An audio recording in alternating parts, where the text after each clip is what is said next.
Pénible. Terrible, oui, parce que d'abord, c'était un moment où j'étais le plus seule que j'étais dans ma vie, parce que Elle a souri à toute une génération.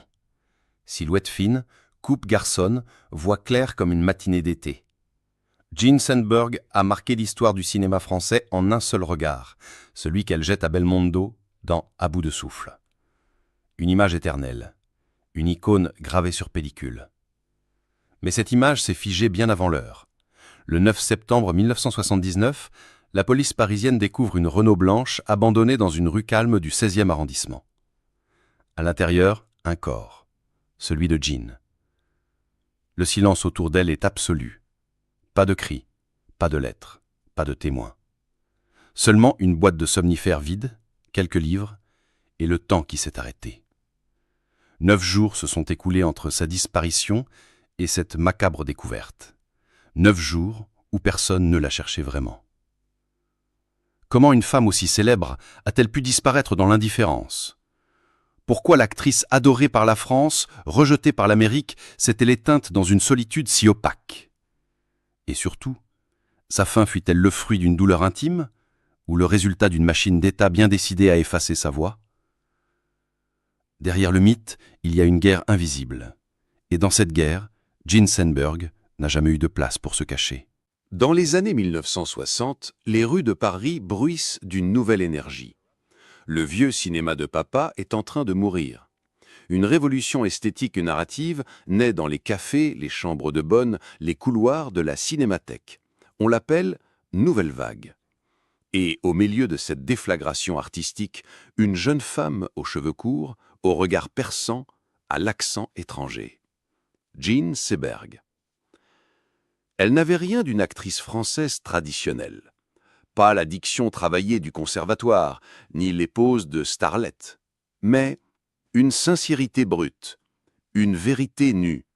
Dans À bout de souffle, elle ne joue pas Patricia, elle l'est.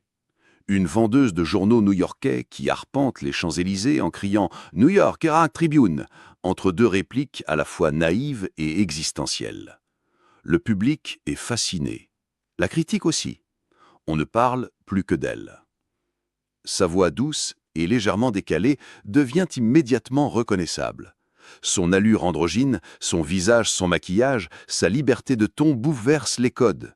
Elle incarne la jeunesse nouvelle, désabusée, mais encore rêveuse, détachée, mais vibrante.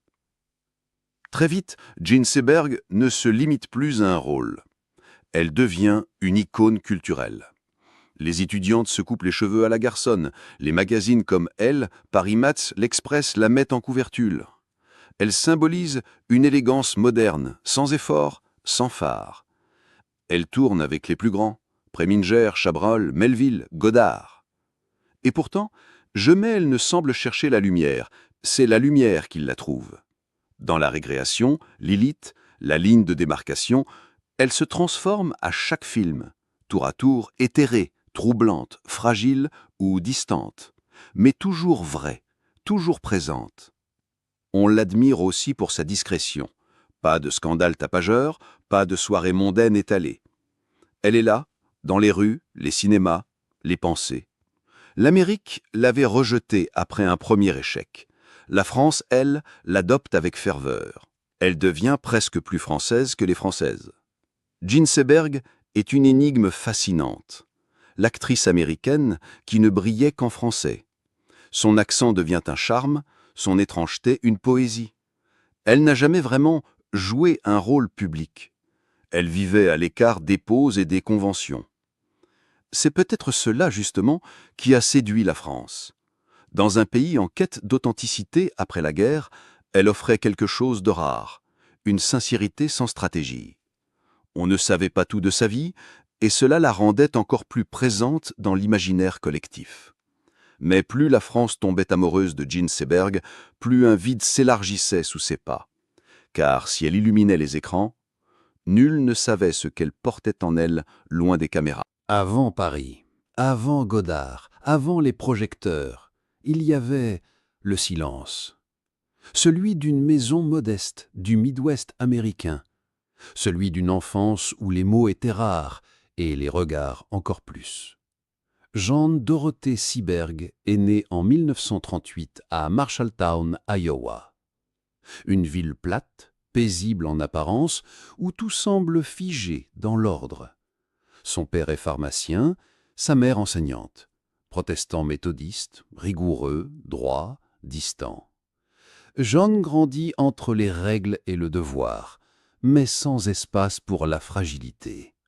Elle est vive, curieuse, en avance, et déjà différente. Très tôt, elle sent qu'elle n'appartient pas vraiment à ce décor. Trop sensible pour un monde rigide, trop silencieuse pour exister dans le tumulte familial. Elle se réfugie dans la lecture, le théâtre amateur, les rêves d'ailleurs. Mais à la maison, ces rêves ne sont pas toujours bienvenus. La tendresse ne se dit pas, l'angoisse encore moins. À l'adolescence, elle découvre le cinéma comme une échappatoire. Elle s'inscrit à des cours d'art dramatique, sans grande ambition, juste pour se sentir respirer. Mais à 17 ans, sa vie bascule d'un coup de fil. Otto Preminger, réalisateur viennois réputé pour sa sévérité, organise un casting international pour son film, Sandjaune. Jeanne postule presque par jeu, et elle est choisie. Elle quitte l'Iowa, monte à Hollywood et se retrouve sans filet à porter un film entier sur ses épaules. Elle incarne Jeanne d'Arc. Jeanne, la sainte sacrifiée. Jeanne, brûlée vive. Jeanne, trahie par les siens. Le parallèle est cruel. Le tournage est une épreuve. Preminger est dur, exigeant, cassant. Il ne lui pardonne rien. Les critiques sont impitoyables. Le film est un échec et Jeanne devient la cible facile. Trop jeune, trop inexpérimentée, trop étrangère au système. Pour une adolescente de 18 ans, le choc est immense. Elle encaisse, se replie. Les premières angoisses apparaissent, les premières nuits sans sommeil. Mais elle ne rompt pas. Elle continue. Comme si le rejet ne faisait que renforcer son besoin d'être vue et comprise. Mais cette blessure inaugurale ne se refermera jamais. Elle marque en elle une faille invisible, un sentiment d'inadéquation profond. Même quand elle sourira plus tard sur les affiches parisiennes, même quand on la filmera dans la lumière douce du matin, une part d'elle restera cette jeune fille de Marshalltown que personne n'avait appris à écouter. Elle n'a jamais parlé ouvertement de son enfance, mais elle l'a jouée dans ses rôles.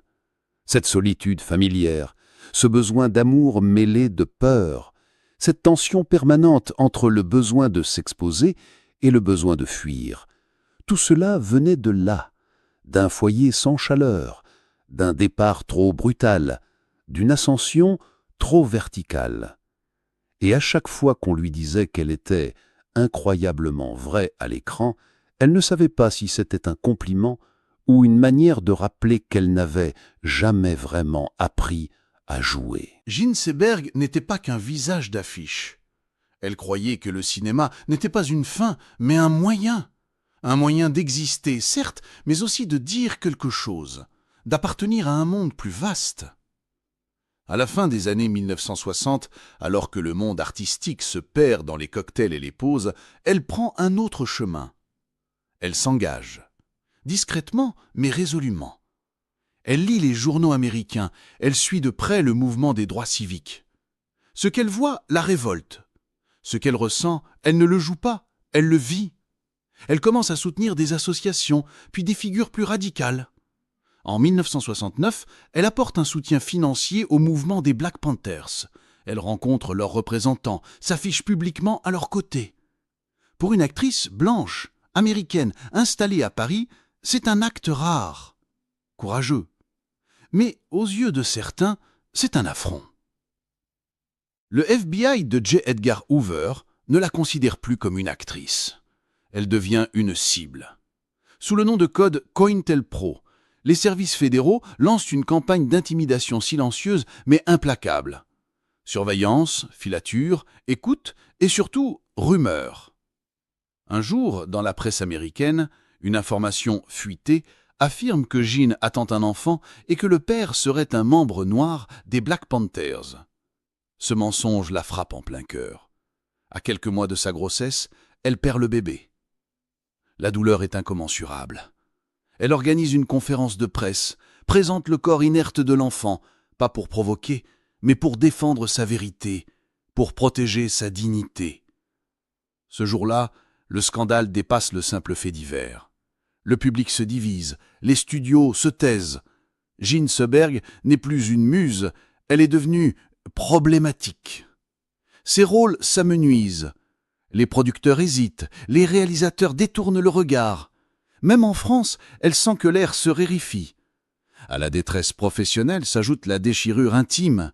Son mariage avec Romain Gary, écrivain admiré, se fissure. Les disputes deviennent quotidiennes, les silences plus cruels que les mots. Ils finiront par se séparer, mais resteront liés par un fil invisible, un fils, Diego, et une douleur partagée qu'ils ne sauront jamais nommer.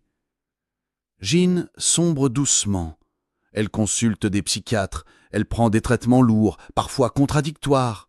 Elle tente de remonter à la surface avec des rôles mineurs, des tournages secondaires, des apparitions discrètes. Mais son regard a changé. Il ne cherche plus la caméra, il la fuit. Le public, lui, ne sait plus quoi penser. La muse d'hier n'entre plus dans les cadres d'aujourd'hui. Elle dérange, elle inquiète. On préfère se souvenir d'elle comme elle était, plutôt que de la voir comme elle est devenue. Et dans ce glissement imperceptible entre gloire et oubli, Jean Seberg commence à disparaître. Pas d'un coup, mais lentement. Par fatigue, par lassitude, par refus de continuer à porter le poids d'un regard qui un jour l'avait tant désiré et qui désormais l'évitait. À la fin des années 70, Paris continue de vibrer au rythme de la modernité. Mais pour Jean Seberg, la ville s'est refermée comme une cage. Elle y vit toujours, mais n'y habite plus vraiment. Ses sorties sont rares, ses apparitions publiques encore plus. Elle refuse les interviews, ignore les scénarios, laisse les téléphones sonner dans le vide. Autrefois, elle montait les marches des festivals. Désormais, elle descend les escaliers de service.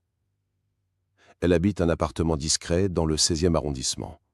Un lieu propre, ordonné, presque clinique. Une solitude choisie, puis subie.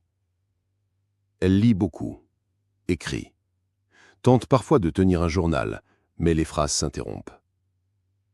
Comme si même les mots finissaient par lui échapper. Jean est suivie par des psychiatres. Elle alterne les traitements, sans succès réel.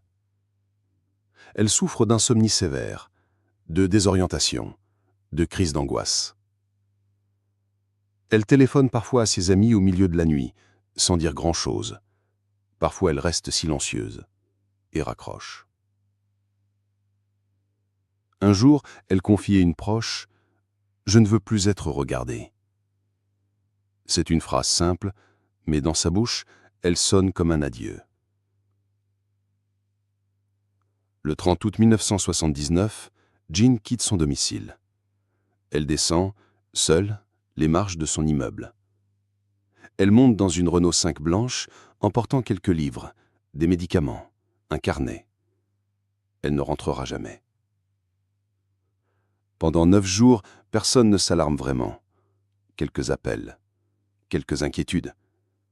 Mais Jean Seberg n'était-elle pas connue pour ses disparitions soudaines? Ce n'est que le 8 septembre que la police retrouve son véhicule, stationné rue du Général Appel. Les vitres sont embuées, l'odeur est lourde. À l'intérieur, le corps d'une femme, étendu à l'arrière, comme endormi depuis longtemps. La décomposition ne laisse guère de doute sur la durée. À ses côtés, une boîte de somnifères vide. Aucun mot d'adieu clair, quelques notes brouillées. Un silence plus épais que la mort. L'autopsie conclut à une ingestion massive de barbiturique suivie d'une asphyxie probable. Mais les autorités restent prudentes. Le dossier est clos, sans éclat. La presse relaie l'information sans scandale. Le monde déjà regarde ailleurs. Ce jour-là, une actrice s'est éteinte. Mais cela faisait des années que Jean Seberg n'était plus vue. Ni par les caméras, ni par ses proches, ni peut-être par elle-même. Il n'y eut pas de foule, pas de caméra, pas de larmes publiques. Lorsque Jeanne Seberg fut enterrée, ce fut presque dans l'anonymat. Son corps, rapatrié discrètement à Marshalltown, sa ville natale, fut inhumé dans le cimetière local. Une tombe simple, une stèle sobre, pas de fleurs exotiques, pas de discours officiels, juste un nom, 2 dates, et beaucoup de vide entre les deux. La presse française évoqua brièvement son décès. Quelques articles, quelques hommages feutrés. Le cinéma ne pleura pas longtemps. Et Hollywood, qui ne l'avait jamais vraiment accueilli, ne dit rien. Jeanne Seberg, celle qui avait symbolisé un renouveau du regard, devint presque instantanément un souvenir. Un visage parmi d'autres. Une photo jaunie dans une revue de cinéphiles. Même les chaînes de télévision hésitaient à rediffuser ces films. Trop politiques, trop tristes, trop oubliés. On ne savait plus très bien. Pendant longtemps, son nom ne fut prononcé qu'à voix basse. Dans les cercles militants, elle devint un exemple de répression silencieuse. Dans les écoles de cinéma, une note en bas de page. Et pour le grand public, rien. Le néant. Romain Gary, l'un des seuls à garder sa mémoire vivante, déclara « Jeanne n'est pas morte d'un excès de somnifères, elle est morte d'un excès d'Amérique. » Une phrase qui claque, mais qui résume peut-être trop facilement ce qui n'a jamais été expliqué. Jeanne n'a pas eu de fin spectaculaire. Elle n'a pas été arrachée au monde avec violence. Elle s'est dissipée, comme une lumière qu'on aurait oublié d'éteindre, et qui, faute d'énergie, s'éteint d'elle-même.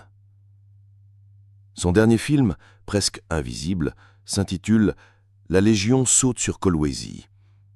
Un rôle mineur dans une production sans éclat. On la voit pas peine. On sent déjà qu'elle n'est plus tout à fait là. Il reste des photos, des vidéos, des articles. Mais ce qui faisait vibrer l'écran quand elle apparaissait, cette présence magnétique, cette étrangeté familière, cela, aucun enregistrement ne pourra jamais le restituer. Et aujourd'hui encore, si l'on demande à quelqu'un ce qu'il sait de Jeanne Seberg, on entend souvent « Ah oui, la fille dans À bout de souffle, elle est morte, non ?» Puis le silence. Nous avons aimé son visage, sa manière de marcher, de parler, de détourner le regard.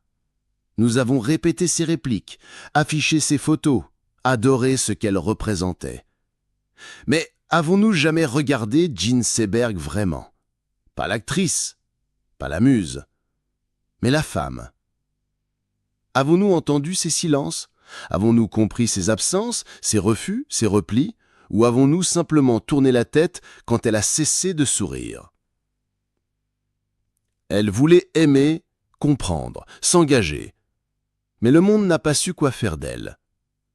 Trop libre pour être contrôlée, trop fragile pour être protégée. Jeanne Seberg fut peut-être l'un des visages les plus purs que le cinéma ait connus. Mais ce visage, trop souvent scruté, fut peu souvent écouté. Et s'il y a une tragédie dans sa vie, ce n'est